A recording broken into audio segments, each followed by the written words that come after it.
What's up, friends? Welcome back to the podcast. You guys, I'm so grateful you are here. You guys, I know that in this season in time and just the world in general, I say this all the time, but I truly mean it. The world is on fire. And so I think a lot of us are struggling in different ways more intensely than we used to. And I don't know if it's because it's post-COVID. I don't know if it's because of all the divisiveness. I don't know what the answer is. But today I just wanted to kind of talk about that a bit. And then I wanted to just offer 3 takeaways or 3 suggestions that help me when I'm feeling overwhelmed or when I'm stressed with a lot of the circumstances that are out of my control. So anyways, I hope that this episode encourages you. I'm so grateful you are here. Welcome to a Holy Mess podcast. All right, my friends, we all know life can be so difficult and painful at times, especially when we're carrying grief or loss or wrestling with shame about our past, anxiety about our future, or frankly, like we are just not enough. But there has to be so much more for us. There is hope and joy, peace, love, fun, purpose, and a reason that you, my friend, are on this planet. Let's partner with God so you can be who He created you to be as you wrestle through and trudge through your mess. Hi, I'm Dani, a recovering alcoholic, a mom, a wife, a mentor, and dust. We are only here for a moment. Let's live like it. I'm just like you. I'm a holy mess most days. Actually, every day. Let's have some fun and laugh while trudging through our mess. This stuff doesn't need to be dry and boring. Let's dig in. All right, you guys, I wanted to open with 2 quotes by Charles Spurgeon. I love these quotes, but here's the first one. There is hardship in everything except eating pancakes. Is that not hilarious? Oh my gosh, I love pancakes. Okay. The second quote is, a Jesus who never wept could never wipe away my tears. Again, that's by Charles Spurgeon. I just love those quotes. I'll put those quotes in the show notes for you. But you guys, I just wanted to talk about how life is hard right now. I just want to mention it. If you're struggling and there's just intense things going on in your life, or you're feeling overwhelmed, I just want you to know you're not alone. I just feel like in the last couple of weeks, even as I've interacted in my life, a lot of people in my circle are struggling more than normal. And I just thought, you know what? I think the world is just on fire. I think a lot of stuff is just intense right now. I think a lot of our kids are struggling at times. And so that causes, esteem within us to struggle. I think with aging parents, I think there's a lot of components. So I just wanted to talk about it a little bit on this episode. And then, like I said, I have 3 little takeaways or just suggestions that I want to offer you that may help. So you guys, I know that even when we open up the news, it doesn't make it any better, right? So I know that there's a lot of us, we've got some chaos within our home, whether it be with a spouse or our children, or maybe even just drama in your neighborhood or in your city, or, things going on at your kid's school. And it's just an intense season. So I know a lot of us tend to struggle. When we struggle, we tend to ask the questions like, why? Why is it so intense? Like, what is going on? Is there something in the air? Or is it just me? Am I being dramatic? Am I making a big deal out of something that I shouldn't? And I know a lot of us are just wondering, has it always been this intense, or is it unusually hot and intense right now? You guys, I know that our bodies, we carry the stress too. And sometimes we're too busy to even notice that our bodies are struggling and we're close to burnout and exhaustion. And I know for me, sometimes I don't even realize how stressed I am until I react in some explosive or ridiculous manner, and usually the unsuspecting victims are my children, where I overreact about something, right? And then I'm like, whoa, let's take a step back. Like, this was a very age appropriate thing that, one of my kids did. And why am I acting like they just robbed a liquor store, right? Like they didn't do anything that gnarly. And, some of our reactions, we feel like it's justified because things happen over and over again, whether it be with friendships or just, relationships or people. And so some of our reactions we feel like are justified, but I'm just saying, I think that sometimes we aren't even really aware of all the pressure we're under until like things are boiling out of us. And then we think there's something fundamentally wrong with us because, oh gosh, I'm not handling this right. Or shouldn't I be more godly, quote unquote? Shouldn't I be more filled with the fruit of the Spirit, love, joy, peace, patience, gentleness, kindness, and self-control? Well, yeah, that's the goal, but don't forget, that's a gift from the Holy Spirit. But when we have all this stuff, this murky water, in between, when we have really hard things, I think that's what gets in the way. And it doesn't necessarily mean you're doing anything wrong if you're not walking in all love and joy and peace and patience and gentleness and self-control. Like, the world is on fire and it affects us. Like, I say this all the time, but you guys, we're not spiritual robots, right? We're human beings. We were created with certain capacities and sensitivities and all of this stuff. And so I think the goal of life is really learning to live well within our skin and within our circumstances and all of that. But sometimes things are just hard. And it's not that there's something fundamentally wrong with you because it's hard right now, or because you're not reacting or responding in the way that you necessarily would love to. I mean, you guys, we're carrying so much just as a world right now. You know, there's finance stuff. I know the economy's not great for some people. I know as we age, there's just health stuff, and we have, that can trigger fear stuff. I know I'm going through it right now just with aging parents, and I think there's no real way to prepare for that whole situation. And so if a spouse or children have health stuff, or there's a lot, okay? Like, there's a lot. And I know people have always had a lot on their plate, but I just feel like, being that we're in such an era of information, I don't think WebMD helps many of us when we start Googling symptoms. I don't think necessarily knowing about all the tragedies and hardship going on all around the world is necessarily helpful for our souls, although we can't bury our head in the sand. Like, we have to be aware, but it's just hard. I mean, there's just a lot. So here's what I want to say. I don't know what the answers are. I really feel like post-COVID, it's like someone just turned up the heat on all of our emotions and just this intense season, right? And I think there was some division even boiling under the surface prior, but so many of us are just struggling with things that we don't really control. And you guys, that's part of the problem. We're literally a world of many little control freaks, right? And, I don't say that in a negative way. I think some of us just see some solutions in people's lives or in the world that we think we can help, but so much of it is out of our control. And so we don't have control to help a lot of these situations. And it's not fun to feel helpless in situations. Okay, so enough about the problems.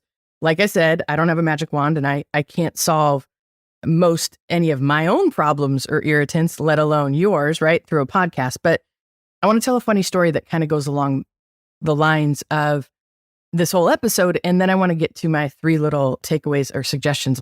So last week I had to go away for a couple of days. I was on a deadline with things, and my hubby, Gary, and I both agreed that for everyone's sanity, I should just go on a little silent work retreat to get stuff done for 36 hours. Well, it wasn't a quiet work retreat, but I did get stuff done. I got to tell you, my ADD at home was on fire, and I had some deadlines because our group coaching had launched, the Feel Better journey. And so I had to get everything ready for that whole program. And I was just not being very productive at home. And so I got to tell you, I got so much done. I got like a month's worth of work done in 2 days, which is crazy. Okay. It was just absolutely amazing. And I'm so, so grateful.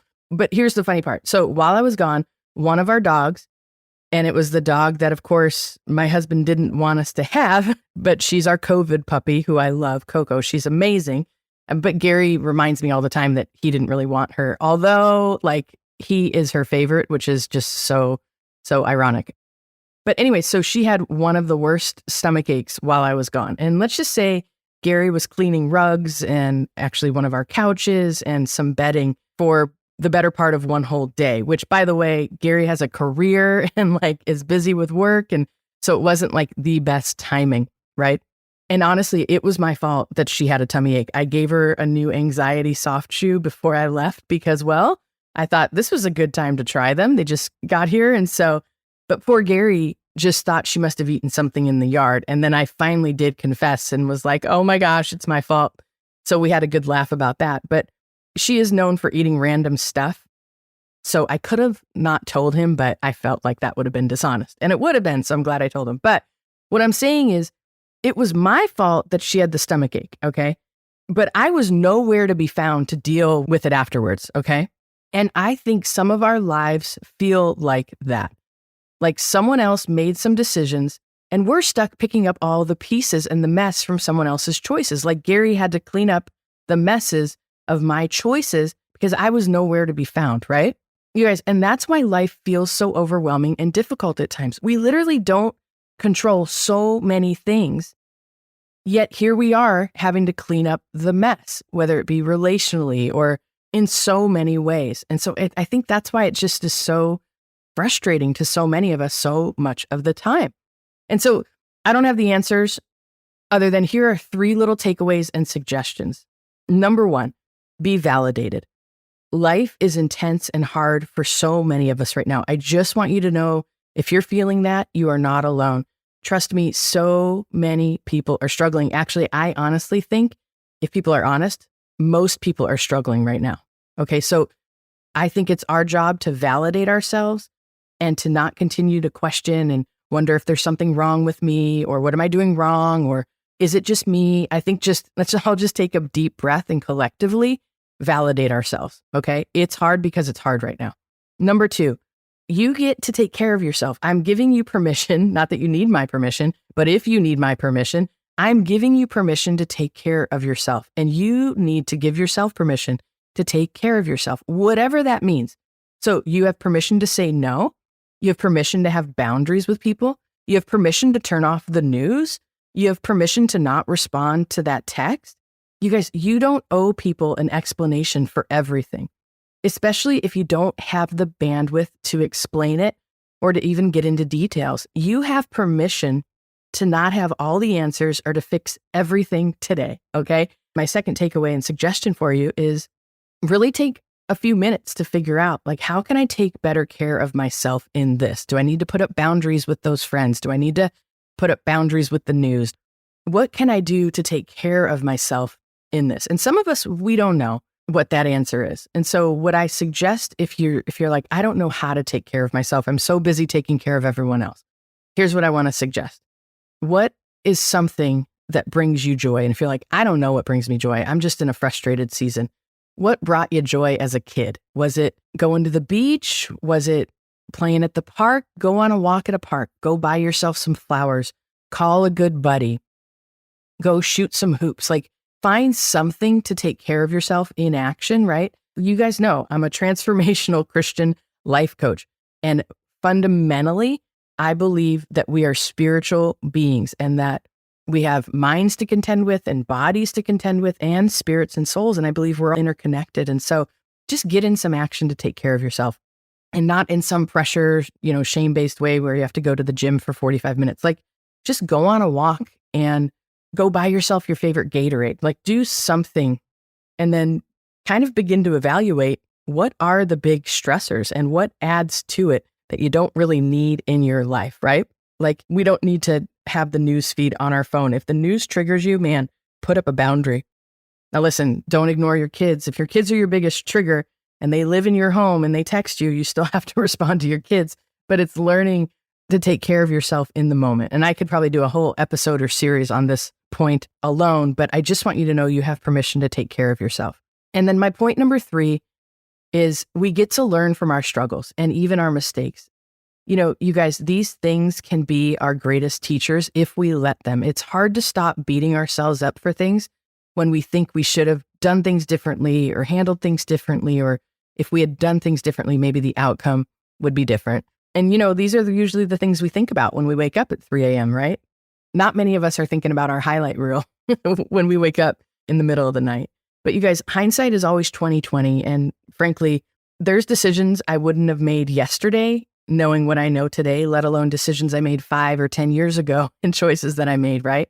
So learning from our mistakes and not beating ourselves up for them as best you can and saying, okay, I'm going to choose to let this teach me, but not define me. I think that is a huge note that some of us need to put up on our mirror. And so I'm going to say it again, write a little Post-it note to say, I just choose to let this teach me, not define me.